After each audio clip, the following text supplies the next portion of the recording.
வணக்கம், நான் doctor Ananthanayaki, homeo doctor. இன்றைக்கி தான் சேனலை முதல் முறையாக பார்க்குறீங்கன்னா வம்சி ஹோமியோ கிளினிக்ங்கிற சேனலை சப்ஸ்கிரைப் பண்ணிவிட்டு பாருங்கள்.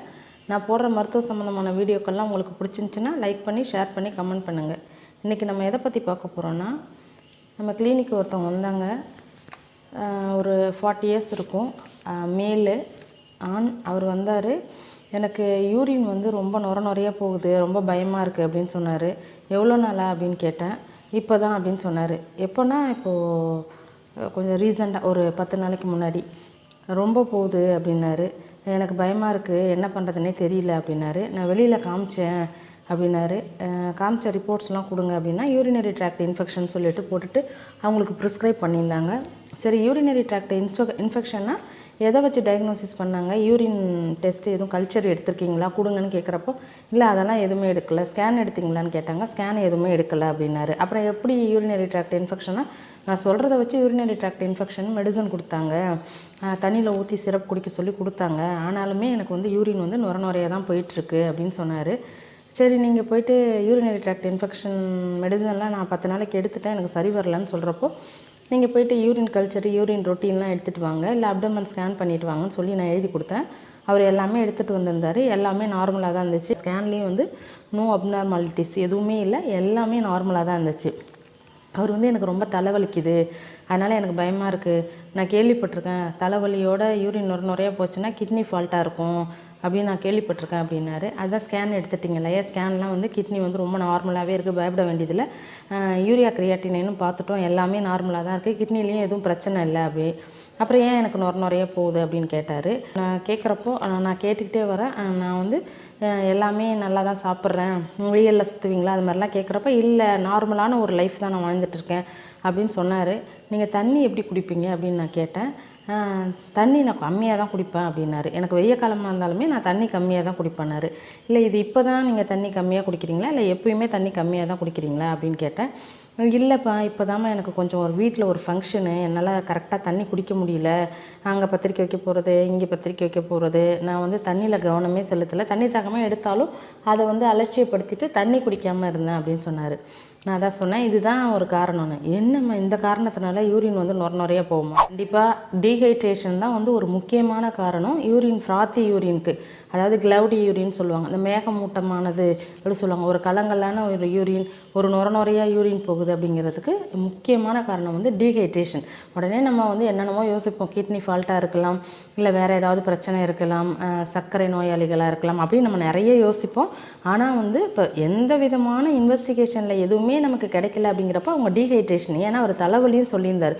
அதனால நான் கேட்டேன், அந்த டீஹைட்ரேஷனால் வர தலைவலின்னு சொல்லிட்டு அவர் நீங்கள் கண்டிப்பாக நிறைய தண்ணி குடிங்க, நிறைய ஜூஸ் குடிங்க, இளநீ குடிங்க, வாட்டர் இன்டேக் நிறைய எடுத்துக்கோங்க, இப்போதைக்கு மெடிசன்ஸ் எதுவுமே தேவையில்லை, நீங்கள் ஒரு 1 வீக் நல்லா தண்ணி குடிச்சிட்டு யூரின் எப்படி போகுதுன்னு பார்த்துட்டு என்கிட்ட கண்டிப்பாக சொல்லிட்டு போங்க அப்படின்னா. இல்லை ஏதாவது ஒரு மெடிசன் கொடுங்களேன், இதனாலேயா வரும் அப்படின்னு சொல்லி சந்தேகமாக போனார். இல்லைங்க, நீங்கள் ஒரு வாரத்துக்கு நல்லா தண்ணி குடிச்சிட்டு நீங்கள் வாங்க, அதுக்கப்புறம் பார்ப்போம் அப்படின்னு சொல்லி அனுப்பிச்சிட்டேன். அவர் 1 வீக் கழித்து காமிச்சார். காமிக்கிறப்ப அவர் சொன்னது, அம்மா தேங்க்ஸ்மா, தலைவலியும் இல்லை, எனக்கு யூரினும் எனக்கு கிளியராக போக ஆரம்பிச்சிச்சு, பார்த்தீங்களா அதிசயமாக இருக்குது, தண்ணி குடித்த உடனே யூரின் கிளியராக போகுது அப்படின்னு சொன்னார். இது ஒரு ஆச்சரியமாக அவர் சொன்னார். இதில் ஆச்சரியப்படுறதுக்கு எதுவுமே இல்லை. ஏன்னா அந்த கிளவுடி யூரினுக்கு முக்கியமான காரணம், அதாவது கலங்கலான ஒரு யூரினுக்கு முக்கியமான காரணம் டீஹைட்ரேஷனுங்கிறத நம்ம எல்லாருக்கும் தெரியுமான்னு எனக்கு தெரியல. டீஹைட்ரேஷன் ஒரு முக்கியமான காரணம். அவர் சொன்னார், ரொம்ப தேங்க்ஸ்மா, மருந்து மாத்திரைலாம் எதுவுமே செலவே இல்லாமல் நீங்கள் சரி பண்ணிட்டீங்க, இந்தாங்க 1000 ரூபா வச்சுக்கோங்க, என் மனசாட்சிக்கு நீங்கள் வச்சுக்கோங்க, எனக்கு ஒரு மாதிரி இருக்குது, நான் மெடிசனும் வாங்கலை, உங்கள்கிட்ட கன்சல்ட் பண்ணிட்டு போயிருக்கேன் அப்படின்னு சொல்லி கொடுத்தாரு.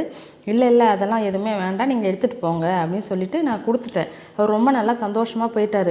அம்மா தலைவலியும் எனக்கு சரியாயிடுச்சுமா அப்படின்னாரு. ஆமாங்க, டீஹைட்ரேஷனால் தலைவலியும் வரும், டயர்ட்னஸ் இருக்கும், நமக்கு இது மாதிரி யூரினும் இது மாதிரி போகும், அதனால் நீங்கள் பயப்பட வேணாம், உங்களுக்கு கிட்னிலலாம் எந்த பிரச்சனையும் இல்லைன்னு சொல்லி அனுப்பிச்சு. கலங்கலான யூரினுக்கு என்னென்ன காரணங்களாக இருக்கலாம் அப்படின்னு பார்த்தோம்னா நிறைய காரணங்கள் இருக்குது. ஏன்னா எல்லாருக்கும் டீஹைட்ரேஷனால் யூரின் கலங்களாக இருக்காது, இப்போ நுரையே போகாது, இந்த கிளவுடி யூரின் இருக்காது. இந்த கிளவுடி யூரின் இருக்கிறவங்க எல்லா டெஸ்ட்டும் எடுத்து பார்த்துட்டு எதுவுமே இல்லைன்னா டீஹைட்ரேஷன் வரலாம். அப்படி இல்லாத பட்சத்தில் என்னென்ன ரீசன்னால் இந்த கிளவுடி யூரின், அந்த மேகமூட்டமான யூரின் வரலாம் அப்படின்னு பார்த்தோம்னா, இந்த டீஹைட்ரேஷனுக்கு வந்து நம்ம நிறைய தண்ணி குடிச்சிட்டாலே கலர் சேஞ்ச் ஆகிடும், நார்மல் ஆகிடும். இப்போ யூரினரி ட்ராக்ட் இன்ஃபெக்ஷன்லையும் பார்த்தீங்கன்னா அது வந்து ஒரு மஞ்சள் கலராக கல்லங்கலாக ஒரு மேகமூட்டமாக தெரியும். அது இல்லாமல் ஒரு அடர் மஞ்சளாகவும் சிவியராக இருந்துச்சுன்னா ஒரு அடர் மஞ்சள் கலராகவும் மாறும். அவங்களுக்கு பார்த்திங்கன்னா யூரின் போகிறப்ப எரிச்சல் இருக்கும், ஒரு வலி இருக்கும், ஒரு அனீசினஸ் இருக்கும். இதெல்லாம் யூரினரி ட்ராக்ட் இன்ஃபெக்ஷன்லையும் இந்த மாதிரியான கலங்கலான அந்த க்ளவுடி யூரின்லாம் போகும். பார்த்திங்கன்னா செக்ஷுவலி டிரான்ஸ்மிட்டட் டிசீஸ், அதாவது செக்ஷுவலி டிரான்ஸ்மிட்டட் இன்ஃபெக்ஷன்லையும் பார்த்திங்கன்னா இந்த மாதிரியான கலங்கலான யூரின்லாம் போகும். இப்போ இந்த கிளைமாடியா அந்த மாதிரியான கண்டிஷனில் அந்த ட்ரைகோமோனியாசிஸ், அஜைனாலிஸ் அந்த மாதிரியான ஒரு செக்ஷுவலி டிரான்ஸ்மிட்டட் இன்ஃபெக்ஷன்லையும் பார்த்திங்கன்னா நம்மளுக்கு அந்த யூரின் வந்து அந்த க்ளவுடி யூரின் இருக்கும்.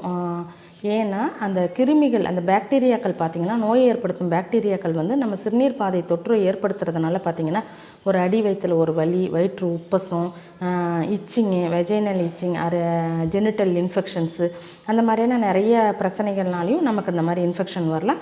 அவங்க வந்து பாதுகாப்போடு இருக்கிறது ரொம்ப அவசியமான. புரோட்டீனூரியா இப்போ வந்து கிளாமருலோனெஃப்ரைட்டிஸ் அந்த மாதிரியான கிட்னி டிஸார்டர்லையும் பார்த்திங்கன்னா அதிகப்படியான புரோட்டீன், அதிகப்படியான புரோதம் வந்து யூரினில் வெளியேறுவதனால பார்த்திங்கன்னா நமக்கு வந்து இந்த மாதிரி கலங்கலான ஒரு யூரின் வர்றதுக்கு முக்கியமான ஒரு காரணம், நுரையாக யூரின் வர்றதுக்கு முக்கியமான காரணம். அப்போ கிட்னி செல்கள்லாம் வீக்கம் அடையும். ஏன் அப்படின்னு பார்த்தோம்னா நமக்கு இன்ஃபெக்ஷன் ஜாஸ்தியாக ஆகிறதுனால அந்த நெஃப்ரான்கள்லாம் வந்து வீக்கம் அடைகிறதுனால டபிள்யூபிசிஸ்லாம் பார்த்திங்கன்னா யூரினில் அதிகமாக வெளியேறதுனாலையும் புரதம் அதிகமாக வெளியேறதுனாலையும் கிட்னி செல்கள்லாம் வந்து பழுதடைஞ்சு நமக்கு வந்து நிறைய வந்து கிட்னி பிரச்சனைகள்லாம் வர்றதுனாலையும் நமக்கு இந்த மாதிரி கலங்கலான யூரின்லாம் வரும்.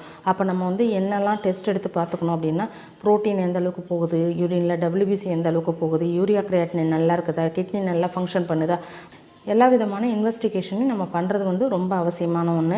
அதை கண்டிப்பாக பார்த்து அதை ரெக்கவரி பண்ணிக்கிறது ரொம்ப நல்ல விஷயம். அது இல்லாமல் அவங்களுக்கு பார்த்திங்கன்னா இந்த கிளாமருலோனெஃப்ரைட்டிஸ் இருக்கிறவங்களுக்கு, இந்த புரோட்டீனூரியா இருக்கிறவங்களுக்குலாம் பார்த்திங்கன்னா முகம், கை, கால்கள், வயிறு அந்த மாதிரி எல்லாமே வீக்கமாக இருக்கும், வயிற்று வலி இருக்கும், வாமிட்டிங் சென்சேஷன் அந்த மாதிரியான கம்ப்ளைண்ட்ஸ்லாம் நிறையா இருக்கும். அதெல்லாம் வந்து டெஸ்ட் பண்ணி பார்க்குறது ரொம்ப நல்லது. இந்த மாதிரியான காரணங்களாலலாம் இப்போ urinary tract infection, dehydration, sexually transmitted disorder, இந்த கிட்னி ப்ராப்ளம், அப்புறம் இன்னும் கிட்னி கற்கள், அதாவது கிட்னி ஸ்டோன்லேயும் பார்த்திங்கன்னா இந்த மாதிரியான பிரச்சனைகள்லாம் ஜாஸ்தியாக இருக்கும். இந்த நுரைய போகிறது, ஃப்ராத்தி யூரின் வருது, சம்டைம்ஸ் வந்து பிளட்டு கலந்து யூரினில் வர்றது, அந்த மாதிரியான கம்ப்ளைண்ட்ஸும் கிட்னி ஸ்டோனில் இருக்கும். அவங்களுக்கு பார்த்திங்கன்னா ரொம்ப சிவியரான ஒரு இடுப்பு வலி இருக்கும், வயிற்று உப்பசம் இருக்கும், கேஸ்ட்ரைட்டிஸ் இருக்கும், வயிற்று தாங்க முடியாத ஒரு வலி இருக்கும், பேர்னிங் மிச்சுரேஷன், யூரின் எரிச்சல் இருக்கும். இப்போ கிட்னி கல்லுலையும் இந்த மாதிரியான நுரை கலங்கலான யூரின், அந்த க்ளவுடி யூரின் இருக்கும். அப்போ வந்து நம்ம என்ன காரணம் அப்படின்னு கண்டுபிடிச்சி நம்ம கரெக்டாக அதை ரெக்கவரி பண்ணிக்கிட்டோம்னா ரொம்ப நல்லாவே இருக்கலாம். முக்கியமாக இப்போ சம்மர் வரப்போது எல்லாருமே வந்து நிறைய தண்ணி குடிச்சிக்கிட்டே இருந்தோம்னா நம்ம கிட்னி வந்து கரெக்டாக இருக்கும். சப்போஸ் நீங்கள் கிட்னி பேஷண்ட்டாக இருந்தீங்கன்னா அதிகமாக தண்ணி குடிக்கக்கூடாது. அது உங்கள் டாக்டரை கன்சல்ட் பண்ணி நீங்கள் 1 லிட்டர் குடிக்கணுமா 1.5 லிட்டர் குடிக்கணுமா, கிட்னி பேஷண்ட்டுக்கு சொல்கிறேன். மற்றவங்களாம் நார்மலாக இருக்கிறவங்களாம் நிறைய தண்ணி குடித்து நமக்கு டீஹைட்ரேஷன் இல்லாமல் நம்ம உடம்பு பார்த்துக்கிறது ரொம்ப நல்லது.